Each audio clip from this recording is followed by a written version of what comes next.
Viral এই প্রোডাক্টটি দিয়ে আজকে বানিয়ে দেখাবো বারবিকিউ। তো আমি প্রথমে এখানে 4 পিস মুরগির মাংস নিয়ে নিয়েছি।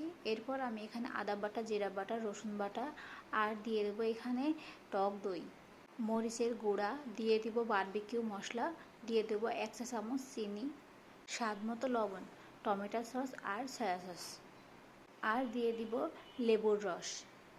ভালোভাবে মাখিয়ে আমি 2 ঘন্টার জন্য রেস্টে রেখে দিব। তো 2 ঘন্টা রেস্টে রাখার পরে মুরগির মাংসগুলো আমি একে একে এই এয়ার ফ্রায়ারের বোলের মধ্যে বসিয়ে দিব। একে একে সবগুলো দিয়েছি। এবার আমি এখানে 30 মিনিটের জন্য এটা ফ্রাই করে নিব। এবার আমি সুইচটা অন করে দিব, আর এখানে আমি টাইমারটা সেট করে নিব। টাইমটা সেট করে অন করে দিলাম আমি।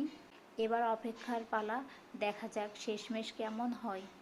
তো আমার বারবিকিউ প্রায় শেষের দিকে। এই যে দেখেন কেমন হয়েছে। ওয়াও, অসাধারণ।